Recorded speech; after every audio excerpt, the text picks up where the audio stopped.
biir waxaad inoo tahay tartan iyo dhiirigelin. si dareen leh u dhageyso wixii faa'iido ahna kala bax naftaadana ugu yeedh khayrka. nabiga sallallahu alayhi wasallam ayaa wuxuu booqday nin asxaabta ka mid ahaa oo aad u xanuunsanayay. waxa uu weydiiyey ilaahay wax ma weydiisan jirtay. wiilkii ayaa waxa uu ku jawaabay waxaan odhan jiray ilaahayow dembiyada aan galay ciqaabteeda maalintii yawmil qiyaama laiga jari lahaa hadda ii soo dedejiyo oo adduunyada igaga jar. wuxuu yidhi subxaana allah, ma tidhi ilaahayow adduunyada wax wanaagsan inagu sii aakhirana wax wanaagsan inagana badbaadi cadaabtaada. nebiyullaahi yuusuf calayhi salaam markii uu jeelka wakhti badan ku dhex qaatay uu ku raagay waxa uu yidhi ilaahayow jeelka aadayad igu dhex raajisay.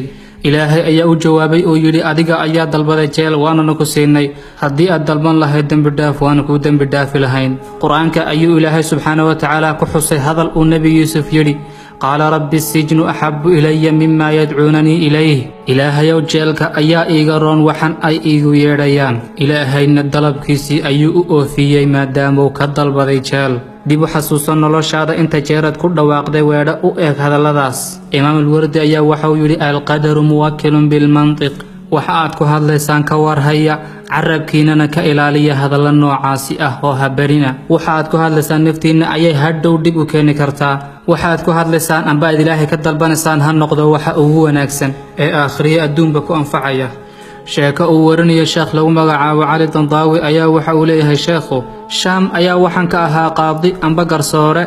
maalin maalmaha ka mid ah ay ahayd wakhti ay cadceeddu sii dhacday ayaa waxa aan wada soconnay niman saaxiibaday ah. annaga oo dariiqa soconna ayaa waxa aan dareemay daal iyo culays saa'id ah. waxa aan damcay inaan adkaysto oon la sii socdo saaxiibaday balse waan awoodi waayey.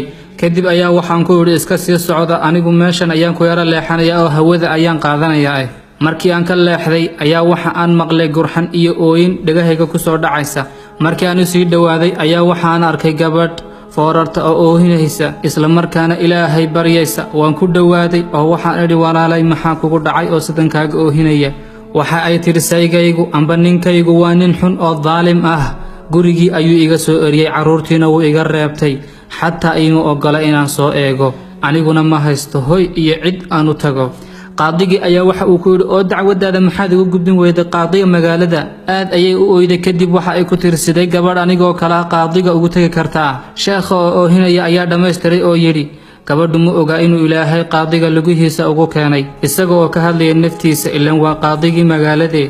ilaaha ayaa wakhtigaa madow ee habeennimada ah qaadiga lugihiisa ku horgeeyay gabadhaas, isla markaana uu isaga laftiisu weydiinayo gabadha waxa ay u baahan tahay. gabadhaasi sidaasi u dhibaataysnayd, ducadii ilaahay weydiisatay ilaahay wuu u aqbalay.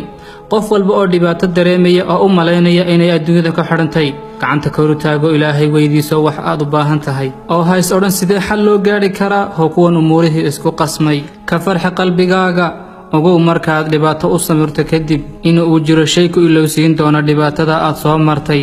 ilaahayow qof walba oo fariintaydaasi furay ee maqlay ilaahow barakee oo cirka iyo dhulka oga fur arsaaq uu ku farxo.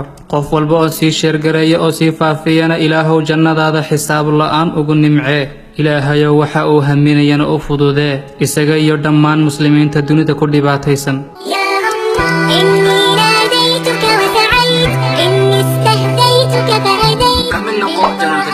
oo nagu soo biir waxaad inoo tahay tartan iyo dhiirigelin.